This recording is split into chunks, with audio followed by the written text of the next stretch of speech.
Di tengah dinamika perdebatan soal putusan MA dan aturan main pilkada serentak, sorot mata publik tertuju ke Jakarta. Beragam spekulasi terkait siapa calon yang akan bertarung serta manuver zigzag parpol menjadi magnet tersendiri bagi publik. Meski Jakarta bakal kehilangan status ibu kota, tapi tak bisa dipungkiri, Jakarta masih menjadi barometer politik nasional. Pemilihan kan pasti ada yang menang, ada yang kalah. Ya harus kerjasama. Ya yang menang harus menjadi pemimpin untuk semua. Yang kalah harus bekerja sama. Psikologi pemilih yang sudah lelah, proses kandidasi yang tidak terlalu ketat, maka kemudian bisa jadi ini membuat orang menganggap pilkada 2024 ini justru menjadi anomali atau titik balik lain dibanding pileg dan pilpres sebelumnya. Pilkada ini kan pilkada serentak pertama ya. Apa yang menurut Mas menarik? Terlalu banyak anomalinya ya Ki ya. Itu banyak temuan-temuan yang ekstrim berbeda dari data yang kita himpun. Paslonnya paling banyak menang Gerindra sebagai gubernur waktu itu ya Gerindra. Yang kalah? Yang kalah kalau kita ngomong Gerindra, Golkar, PDIP ya PDIP gitu. Yang paling banyak boncos justru PKS. Tapi ya politik seninya di situ kan, bahwa di panggung belakang politik ada operasi yang terjadi, ada seni-seni politik tingkat dewa yang muncul. Akhirnya menjadi masuk akal itu semua. Panggung belakang tuh apa Mas? Iya, ya sederhananya operasi politik lah. Operasi politik ya. Yang sama tahu ya. If you know, you know.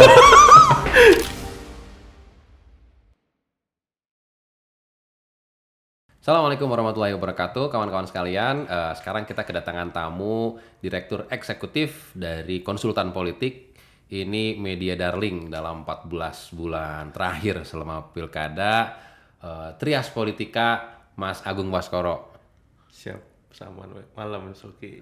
Terima kasih Mas sudah all the way mau ikut ke podcast kita. Sama-sama. Jadi Mas Agung Baskoro ini bisa dibilang senior kita dari zaman kuliah. Jadi dulu waktu saya kuliah saya nggak terlalu kenal sama Mas Agung Baskoro. Tapi Mas Agung Baskoro itu dulu artisnya para aktivis. Gitu. Semua orang aktivis itu tahu Agung Baskoro dari UGM. Tahu kenalnya itu waktu Mas Agung Baskoro nikah di Bandung, nikahnya sama dosen ITB ya Mas ya. Yang jadi saksi nikahnya Anies Baswedan. Saya dapat tugas nih dari Mas Agung Baskoro untuk nyupirin Anies Baswedan. Dari situlah awal saya kenal sama Mas Agung Baskoro. Mas, boleh cerita dong gimana dulu aktivitas kuliah sampai kemudian awal berkarir di politik? Ya, sebenarnya dari awal itu justru ketika di rumah itu saya sama orang tua dikasih bacaan Ki. Jadi dulu ada namanya Rangkuman Pengetahuan Umum Lengkap, RPUL. Buku semacam ya kayak rangkuman ilmu pengetahuan sosial lah. Sama RPAL, Rangkuman Pengetahuan Alam. Nah dari situ saya baru tahu bahwa minat saya, passion saya itu di ilmu sosial. Dan kalau ditelusuri lagi, itu politik gitu. Nah itu kelas 6 SD. Jadi dulu jurusan kuliah apa Mas? Politik memang. Oh makanya karena dari SD udah dijajarin politik gitu. Nah tapi baru kemudian merasakan kembali passion itu ketika SMA. Jadi kayak missing link lah. SD, kelas 6, SMP nggak jelas, begajulan gitu ya. SMA ketika disuruh milih jurusan, kan bingung kita.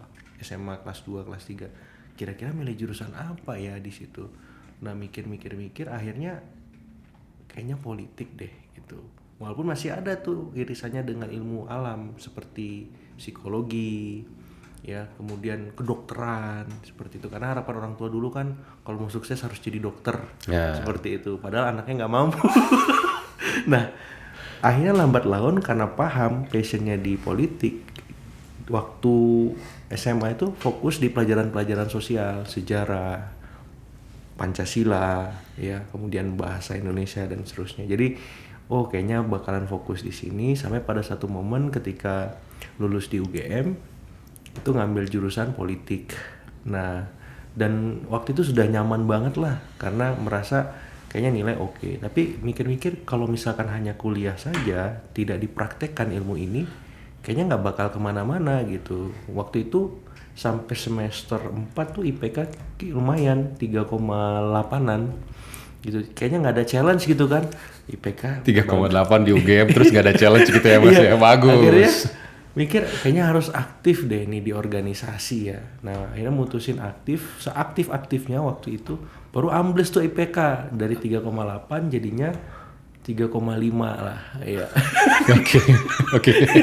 Ya jadi agak drop kan, lulus kan Mas 3,56 tuh lulus di UGM IPK. Nah jadi aktif di organisasi, nah milih BEM. Nah jadi akhirnya nemuin bahwa kayaknya memang labnya untuk politik ini di BEM deh. Nah dari situ akhirnya muncul banyak peluang kesempatan untuk berkiprah lebih strategis lagi di politik, termasuk ketika diberi tanggung jawab di BEM sebagai wakil presiden mahasiswa. Terus Itu yang akhirnya membuat Ya. Mas Abbas melegenda di kalangan mahasiswa pada saat itu ya. Iya pada zamannya lah, bisa kenal siapa-siapa seperti itu karena memang di BEM itu kan kita dibuka akses. Nah waktu itu BEM UGM itu koordinator BEM seluruh Indonesia. BMSI. Jadi Mas tuh punya kesempatan, dikasih kesempatan sama teman-teman untuk mengkoordinasi seluruh BEM-BEM di kampus-kampus gitu. Akhirnya ketemu, ngundang tokoh, ngundang siapapun jadi mudah gitu. Termasuk ketika salah satu saksi nikahnya Mas Anies kan, ya karena sempat ngundang, ketemu dan berinteraksi dan mikir, oh beliau juga dulu ketua senatnya UGM juga. Jadi ada satu benang merah cerita yang sama. Nah setelah itu sebenarnya pasca di BEM itu kita banyak aktivitas di luar justru. Karena kan udah nggak di BEM nih, banyak teman-teman aktivis pasca kampus bingung mau kemana. Nah Mas itu berangkat kuliah kerja nyata karena di UGM ada program itu wajib ke Papua. Setelah itu ikut lomba The Next Leader itu Metro TV sama Pak Ramadina yang waktu itu ada pemilu 2009. Dan rektornya Pak Anies. Salah satu ya rektornya Pak Anies gitu. Nah program itu yang punya Mas Bima Arya, sekarang Wakil Menteri Dalam Negeri. Nah jadi program menyeleksi anak-anak muda se Indonesia dari ribuan orang, diuji macam-macam tuh, sistematika berpikir, stabilitas emosi, pengetahuan, pengalaman kepemimpinannya gitu. Nah Mas menang di situ. Nah makin mudah lah mengakses tokoh-tokoh nasional. Nah, Itu masih kuliah tuh Mas ya? masih kuliah. Jadi 2009. Jadi Sebelum ke sorry Mas dipotong, sebelum masuk ke awal karir. ya Itu ada mentorship gitu nggak? Kayaknya kalau misalnya kita ngeliat dari Pak Jokowi, Pak Pratik, Anies Baswedan, budaya politik di UGM ini kan kuat sekali. ya. Kenapa sih bisa sampai melegenda seperti itu? Apakah ada mentorship ataukah memang mindset dari seniornya itu terdeliver ke juniornya di di BEM-nya juga itu gimana Mas? Iya kalau Mas lihat memang kultur organisasinya kuat ya. Sehingga memang secara tidak langsung kita yang aktif di organisasi akhirnya punya mindset, punya skill set untuk memberikan optimasi kemampuan setinggi-tingginya. Apalagi kalau kita orang yang memang di ilmu yang selinier itu ya, sejalan. Jurusan politik pemerintahan, aktif di BEM. Optimal banget kan. Kayak emang labnya di situ. Walaupun nggak gitu teman-teman yang eksak juga optimal juga, tapi nggak seoptimal yang Mas jalani gitu. Akhirnya mikir ini ada budaya organisasi satu. Yang kedua kalau untuk soal mentorship sebenarnya kita beruntung karena dosen-dosen kita lumayan jam terbang publiknya tinggi. Sehingga ketika di kelas, di luar kelas kita punya kesempatan mengakses orang-orang pintar berpengalaman dan punya jam terbang. Jadi mentorship itu sebenarnya nggak tersistematika dengan baik sebenarnya. Jadi memang nggak dibuat program khusus gitu ya, day to day-nya kita memang berinteraksi dengan ekosistem lingkungan epistemik yang gokil kalau menurut Mas gitu. Dan itu yang Mas Dan itu lebih powerful sebetulnya kan daripada kita bikin program mentorship atau apa gitu ya. Jadi itu semacam kayak daily activities Ki. Jadi memang keseharian kita memang menjalani itu sebagai rutinitas pengetahuan ya, ekosistem kita seperti itu. Dan itu yang sedikit banyak kadang Mas rindukan. Karena sekarang kan kita menemui orang-orang yang berpengalaman, cerdas kan susah ya. Nah Betul. kalau di UGM di Jogja itu tinggal selonjoran aja nyampe itu. Dia nongkrong di angkringan mana, di lesehan mana, di kampus mana, jurusan mana, itu kita gampang nemuin. Dia lagi ngajar, ya udah kita diskusi. Sesantai itu, segokil itu waktu itu ya. Mas nggak tahu sekarang. Nah, dan orang-orang itu kayak misalkan biasanya dulu di kampus ada tradisi tokoh-tokoh yang jadi menteri, jadi sudah menasional itu semester 1 mahasiswa baru itu pasti diajar mereka semua. Kayak Pak Bud misalkan, itu di FE pasti ngajar mata kuliah umum itu seluruh mahasiswa baru Pak Budiono. Jadi kita langsung melihat sosok orang yang menjadi wakil presiden di depan kelas kita misalkan. Atau ada sosok menteri siapa gitu ajar, atau Pak Amin Rais kalau di Visipol. Pak Amin ngasih kuliah umum buat mahasiswa baru tuh. Termasuk Mas waktu itu tahun 2005 yang menyambut Pak Amin Rais, ketua MPR kan. Jadi kita kebayang sosok ketua MPR itu begini. Dia ngajar minimal 4 bahasa Pak Amin Rais, ngomong tentang dunia, Indonesia, Islam dan seterusnya dengan cara yang sederhana tapi ya masuk gitu. Karena dia langsung ngomong best practices-nya kan, pengalaman dia selama ini. Jadi kalau ditanya ada mentorship, tidak langsung. Jadi budaya organisasi, ekosistem yang mendukung. Kemudian yang ketiga yang paling penting sebenarnya orang-orang yang memang tuh punya energi yang sama Ki. Kolega kita, teman sebaya kita, senior itu visinya sama gitu. Jadi nggak cuman passionate tapi level passionnya itu sama-sama. sama dan budayanya tuh sehat, bukan misalkan saling sikut menyikut.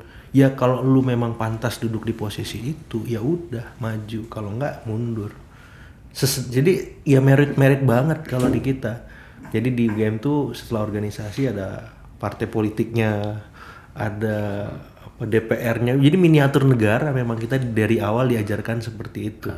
Jadi ya kalau misalkan ditanya akhirnya muncul banyak tokoh-tokoh yang kemarin nyapres jadi menteri dan seterusnya, ya itu cuman ini aja sih side effect dari proses organisasi kaderisasi yang berjalan sangat panjang. Karena Pak Pratik juga kan dosen sebetulnya ya dari UGM. Betul, dosen Mas juga. Dosen jurusan. Terus Mas lulus masuk ke konsultan politik. Itu Jadi kalau konsultan itu sebenarnya cerita belakang layarnya Mas tuh ditawarin 3 sama Mas Bima Arya yang tadi di Next Leader sebagai pengelola program. Beliau kan punya carta politika. Bima Arya ini Sugiharto, Wakil Menteri Dalam Negeri. Yang kedua Pak Kodari, Indobarometer yang sekarang Wakil Ketua KSP. Karena dulu Mas sempat bantu beliau S3 di UGM, doktoral beliau gitu. Nah Mas tuh yang bantu beli buku, nyari kosan. Itu kan bagian dari mentorship juga. Belajar. Nah yang ketiga Mas Hanta Yuda, poltreking. Nah karena beliau kakak kelas di jurusan politik pemerintahan. Dan beliau juga presiden mahasiswa di BEM kan, Mas stafnya dulu. Nah dari 3 ini menawarkan sebelum Mas lulus bahkan untuk gabung di mereka.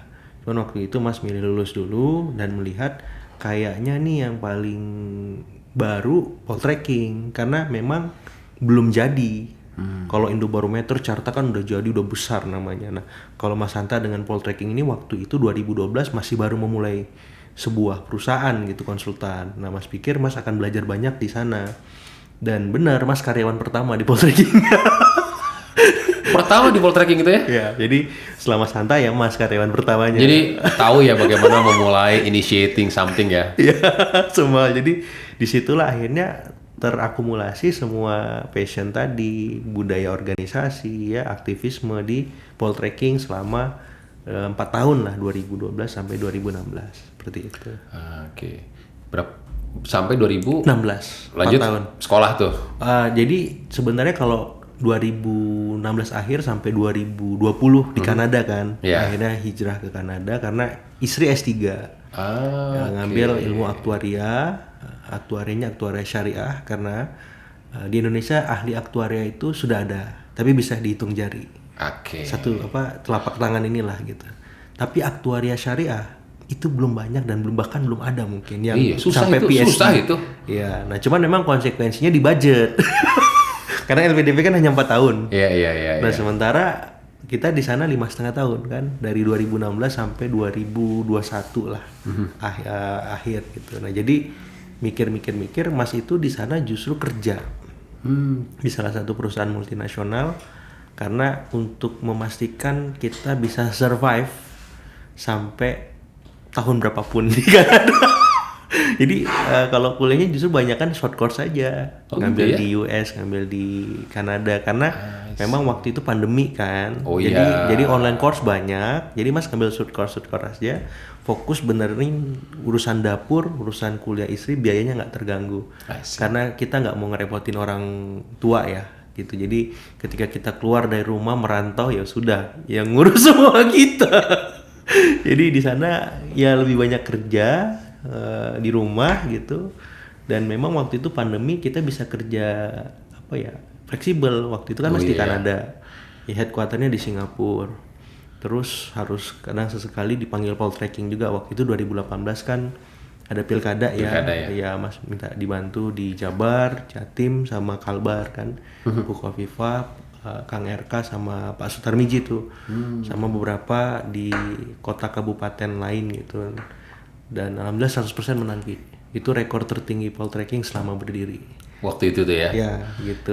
Tapi apa yang membuat mau ke konsultan nggak masuk ke gini? Sebelum ke situ ya. Kenapa tertarik di politik? Kan ada orang yang tertarik di politik tuh karena they love power dynamics. Iya.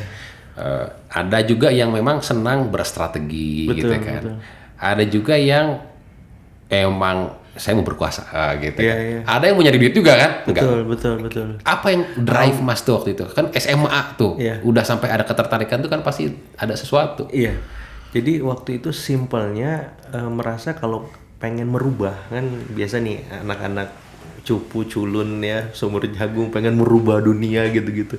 Cara yang paling efektif tuh lewat apa ya gitu. Nah Mas baca-baca tuh kan. Nah setelah Mas lihat ekonomi, hukum, politik, sosial, politik kesimpulan akhirnya. Nah tapi Mas itu bukan orang yang apa ya berpartai elit gitu ya sebagai kader, bukan. Tapi awal muasalnya pengen menjadi saintisnya gitu loh, ilmuwan politiknya. Jadi kalau misalkan bisa diperbaiki politik ini dengan cara-cara yang scientific, ini bisa bener. Dan akar muasalnya itu di partai. Kalau partainya Mas bisa benerin dengan ilmu politik Mas, itu bisa memberikan maslahat yang dahsyat kan. Awal muasalnya itu Ki. Oke. Tapi pas kuliah ternyata tidak sesederhana itu Bu. Tidak sesederhana itu. Ya, Anda harus turun, terjun, memastikan ya saintifik itu memang bergulir karena nggak ada orang lain yang melakukannya gitu. Anda sendiri kan, maksudnya ngomong sama diri sendiri. Iya. Akhirnya ya udah turun dan merasa kayaknya lebih aman ini jadi konsultan ketimbang jadi politisi. Gitu gitu sih. ya? Iya, itu ininya apa namanya benang merahnya kenapa I akhirnya see. tertarik politik dan sampai sekarang merasa bahwa ini yang istilahnya Mas itu ngerasa lebih hidup, lebih dinamis ya, lebih berwarna aja Ki, karena apa ya adrenalin kan terpacu kan, ada yang baru, ada yang beda, ada kejutan-kejutan, kadang yang nggak bisa ditebak, ada yang kadang ya orang rumah juga ini juga kok tahan, kok mau gitu sih. Saya ngobrol sama Pak Ridwan Kamil, saya ngobrol sama Pak Ahmad Heriawan, karena kita warga Jabar ya, kita ngobrol sama Gubernur Jawa Barat. Pak, kenapa masuk politik? Jawabannya gini, saya kalau misalnya jadi pengusaha, saya ngasih beasiswa buat anak sekolah, ya mungkin 100 beasiswa, 500 beasiswa, 1000 beasiswa. Tapi kalau saya jadi gubernur, saya bisa menggratiskan jutaan orang, katanya gitu. Jadi ini dampaknya masif nih. Tapi at the same time, kalau saya mau jahat, korbannya juga jutaan orang kan gitu.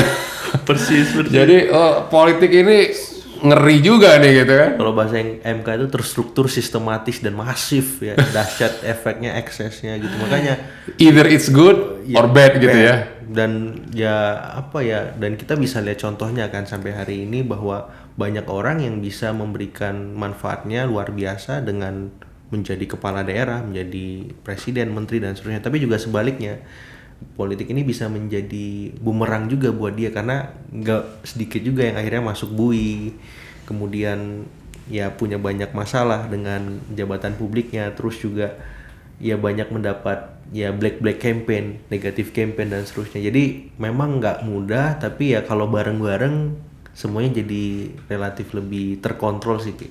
Yang penting jangan sendirian aja di politik seperti itu.